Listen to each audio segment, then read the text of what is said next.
Então, atendendo a pedidos, vou tentar gravar aqui para o canal vídeos com imagem. Enfim, vamos ver o que dá. O tema de hoje: consciência, ego e livre-arbítrio. Primeiro, vamos definir o que é consciência. Consciência é isso que nós somos, ok? A consciência, metaforicamente falando, aqui na projeção, ela é uma espécie de energia neutra e perceptiva, percebedora. A consciência percebe, sente tudo aquilo que se manifesta no seu campo de existência. Então,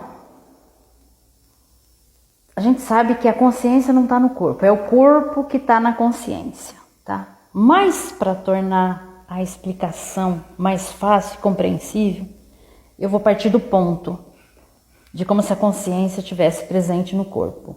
Porque realmente existe, dentro da tradição Satya, que é o plano da consciência não manifesta, e Mithya, que é este plano que nós vivemos, o universo, o mundo projetivo, o sonho, onde a consciência está projetada. E aqui, neste plano, a consciência, ela se projeta num veículo, que é o corpo-mente.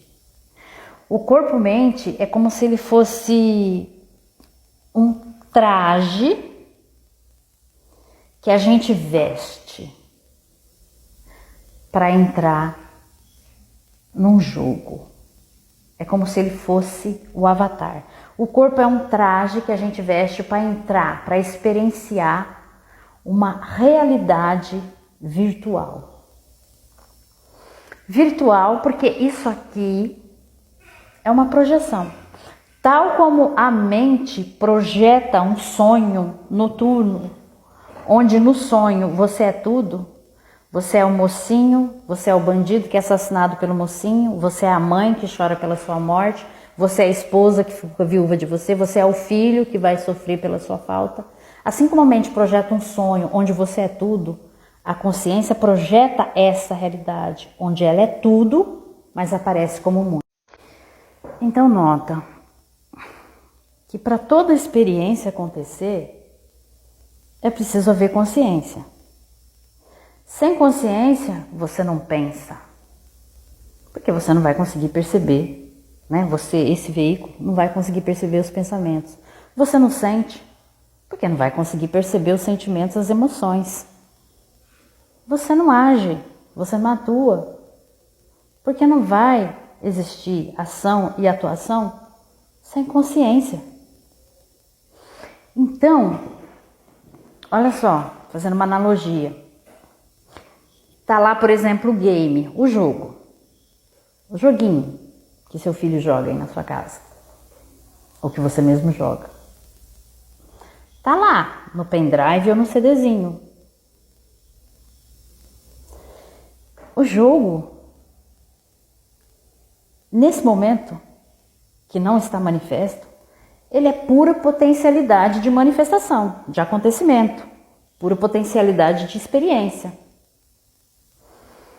Mas o jogo só começa a acontecer de fato quando você entra nele. Quando você entra lá como um avatar. Porque o jogo só roda se você jogar.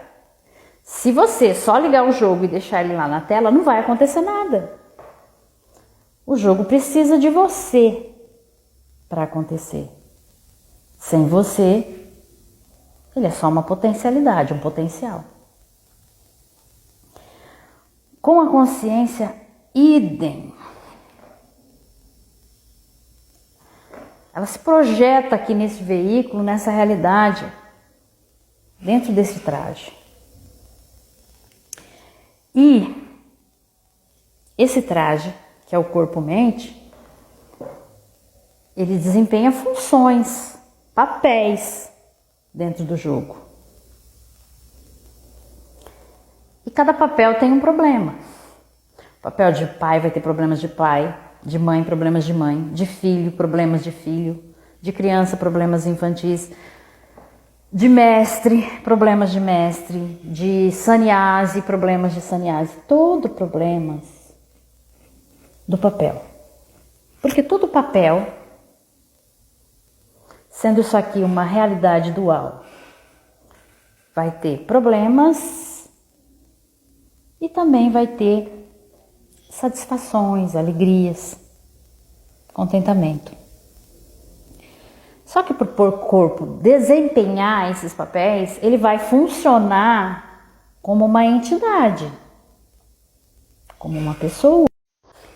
Então, o que é uma pessoa? Uma pessoa é isso que a gente chama de ego. Você, eu, Wanda. E assim, para desempenhar papéis, este veículo cria o ego.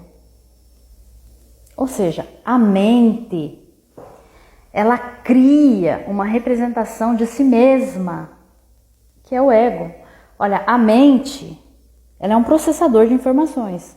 Então, ela é aquilo que está percebendo, conceituando e significando o mundo. Tudo que é percebido pela mente, ela significa, ela conceitua, ela representa. O corpo é percebido por a mente. Então, ela conceitua este corpo como sendo ego. Mas o que é o ego, fundamentalmente? Ok, a gente já sabe que o ego é um padrão, né? Eu canso de falar isso nos vídeos. Um padrão de respostas da própria mente aos estímulos, né? Aquilo que chega do meio, do entorno para o corpo, né? Mas como é que ele é formado? Ele é formado do quê? O ego, ele é formado de razão, de racionalidade. O ego é cognição. Ele é a função racional, cognitiva da mente. A função presente na mente que vai trabalhar e atuar partindo dos conhecimentos cognitivos, os saberes que essa mente acessou, os conhecimentos que essa mente acessou. Mas a mente, ela é muito maior e mais complexa que o ego. A mente tem, por exemplo, a função emocional, que estaria ligado à parte instintiva da mente, a parte que reage aos estímulos vindos do meio, que responde a esses estímulos, que toma ações relacionadas a esses estímulos, baseadas no conjunto de padrões que ela tem. E no ser humano, padrões emocionais, medo, desejo, emoções, sentimentos. Embora o ego sinta essa parte do complexo mental, ele vai trabalhar a partir dos conhecimentos intelectuais da própria mente. O ego é uma formação racional, intelectual. Ele funciona a partir da lógica. Ele corresponde ao intelecto. Os instintos são a parte emocional. E o ego, a parte racional. Ele é uma parte da mente, uma função produzida pela própria mente, que reage à própria mente, que reage a outros aspectos presentes nessa mente. E ele não é um sujeito, ele não é um sujeito, ele não é uma entidade. ele é um processo, uma função. Assim como os instintos na forma de emoções, desejos, têm uma função a desempenhar nesse sistema. A emoção de medo, por exemplo, protege o sistema. O ego, sendo uma função de razão,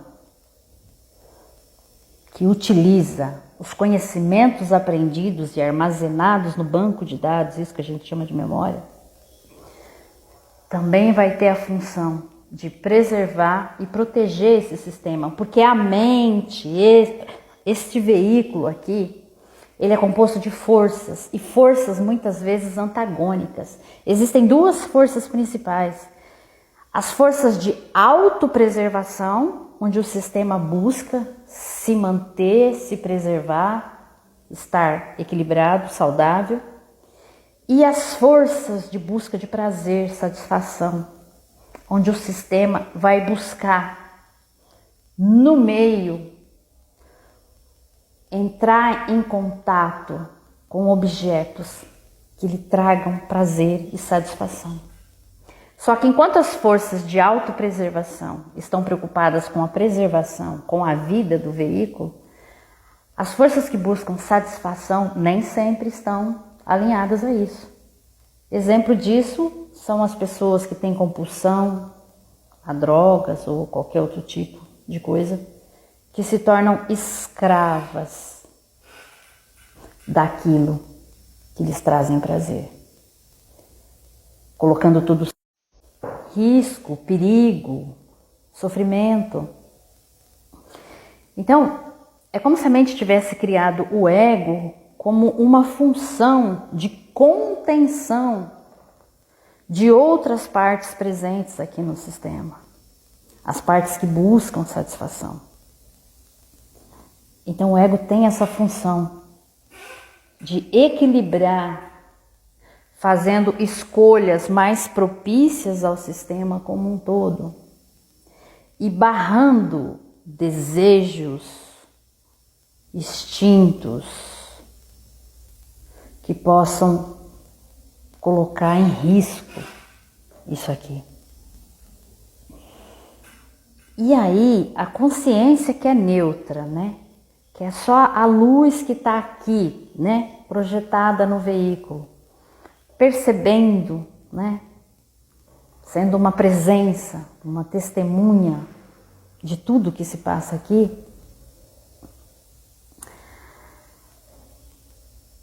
Ela se identifica na ignorância exatamente com essa função racional, cognitiva da mente, ou seja, o ego.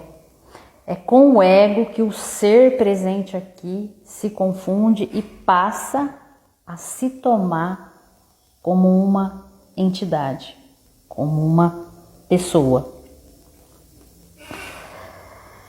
Bom, mas veja, aí que a gente vai para a investigação. Se você consegue perceber que você não é as emoções, né? Porque você não se identifica com o ódio, com o amor, com a alegria, com a tristeza, com a frustração, com o medo quando eles surgem. Você não se autonomeia, ai, prazer, eu sou o medo. Prazer, eu sou o ódio. Não. Você não se identifica com essas funções presentes aí na mente. Mas você está identificado com a função cognitiva da mente. Você está identificado com a identidade que a mente produziu para este corpo, que inclusive tem um nome, Wanda, tem uma história. Esse corpo surgiu num determinado contexto, que estavam presentes determinadas pessoas, uma ambiência cultural. Isso aqui tem uma história. O ego é a identidade produzida pela mente. Ele é a identidade disso aqui. Mas veja, é uma identidade formada do quê? De cognição. O que é cognição?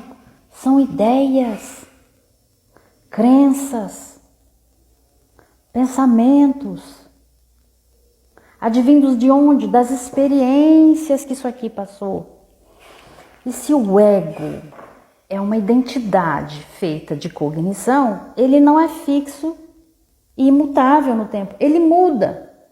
Basta acontecer uma experiência, seja impactante ou não, como a leitura de um livro, assistir um vídeo, falar com alguém.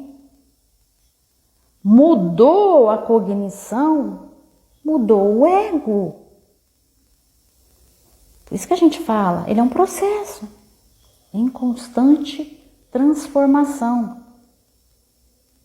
E aqui eu treto com Ramesh, porque Ramesh, quando coloca que ninguém escolhe e tal, é ninguém em que sentido? Ninguém no sentido da consciência, a presença, a luz que fundamentalmente nós somos. Mas isso aqui, ó, que está sendo iluminado por essa luz, não só a lâmpada, a consciência, produz uma identidade. O ego tem uma função, que é de escolher. Então, sim, ações acontecem aí sim, escolhas acontecem aí sim. Escolhas limitadas ao campo de conhecimentos presentes aqui, sim, sim, não tem como ser de outra forma. Não somos oniscientes, não somos onipotentes, mas escolhas estão acontecendo. A função deste ego é trazer um melhoramento para o existir disso aqui no mundo. E se isso aqui melhora, o mundo também melhora. Então o ego escolhe, não acreditem que não tem ninguém aí fazendo nada. Enquanto a entidade não tem, mas enquanto o processo tem. E não existe outra coisa que fala, o livre fluir. Não existe livre fluir. Livre fluir do quê? Dos conteúdos em ação aqui, ó. De tudo que foi armazenado. Isso aqui opera, existe, atua, baseado no que tem aqui. No que foi armazenado, nas memórias, inconscientes inclusive, inconscientes. Você está sendo mobilizado em muitas coisas e nem sabe. Então não existe livre fluir, o livre fluxo da existência. Gente, abandona a poesia. Não é por aí, não. A coisa é muito objetiva. Então, não tem nada escrito em pedra aí. A luz presente aqui, esse princípio vital que a gente nomeia de consciência, isso aí não escolhe, de fato não escolhe nada. Mas aquilo que está sendo iluminado por isso aí, escolhe. O ego escolhe.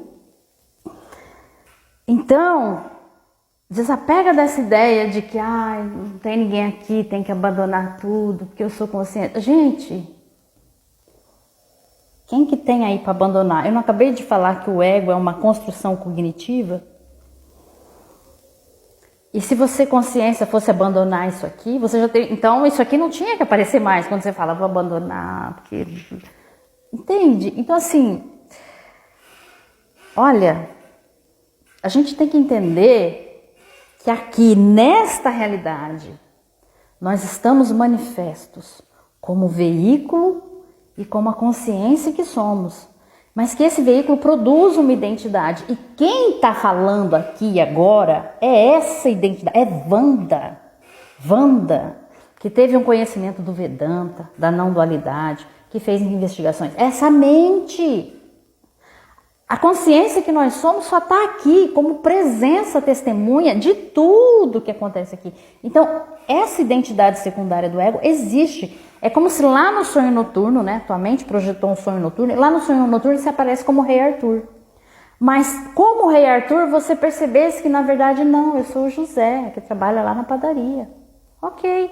Mas enquanto o sonho estiver acontecendo, você vai ser Rei Arthur. Porque lá na Idade Média nem padaria tinha. Você não vai encontrar nada dessa realidade do José lá. Aqui é a mesma coisa. Nós estamos falando de consciência, de princípio vital manifesto. Porque fora da manifestação, não dá para dizer o que somos. Apenas sabemos que somos. Por quê? Porque o efeito que é esse mundo nos diz da origem deste mundo. Esse mundo não é caótico, é inteligente, é organizado, é estruturado. Portanto, a causa também tem que ser. Então, entenda que o ego, sendo um processo, ele escolhe e ele muda.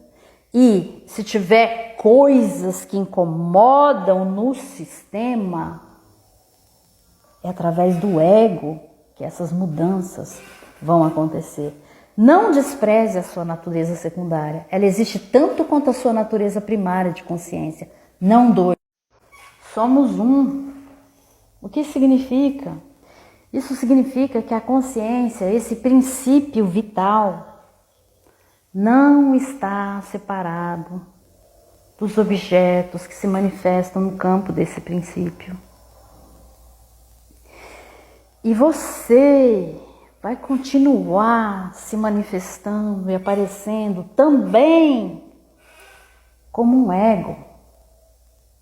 O que acontece é que essa mente dotada desse conhecimento, que é aquilo que vai dizer o que fundamentalmente todos nós somos, o que fundamentalmente ela também é, essa mente vai produzir, lembra que eu falei que o ego é uma produção da mente? Então, essa mente vai produzir um ego mais forte. Forte em que sentido? Forte no sentido de não estar mais sendo dominado pela ignorância de si próprio, da sua origem, daquilo que ele é e do mundo. Da ignorância que o leva a buscar objetos e a se enredar em experiências e ações que o aprisionam e trazem sofrimento. De posse desse conhecimento, essa mente produz então um ego mais forte, que significa por quê? Um ego mais alinhado à verdade do ser que nós realmente somos. Mas, enquanto a experiência mundo estiver acontecendo, você vai continuar se manifestando como um ego. Por quê? Porque a consciência que você está associada a esse veículo. Então não adianta negar a vida, negar a existência. Dizer tudo é real, eu sou consciência. Gente, isso é uma parte do entendimento. É para a gente chegar no entendimento. Mas depois que a gente chegou no entendimento, que a gente viu, há um retorno. Há um retorno. Porque a existência está aí, acontecendo. E se aquilo que a criou, a produziu, quisesse que no despertar, na iluminação, o processo terminasse, ao despertar, puf, terminaria. Não! Até mesmo o despertar, até mesmo isso que a gente chama de iluminação, é mais uma experiência acontecendo dentro da projeção. Foi desenhado para ser assim. E que bom que aconteceu ou está acontecendo com você. Porque isso, de fato, vai tornar a tua existência muito mais harmônica e pacífica.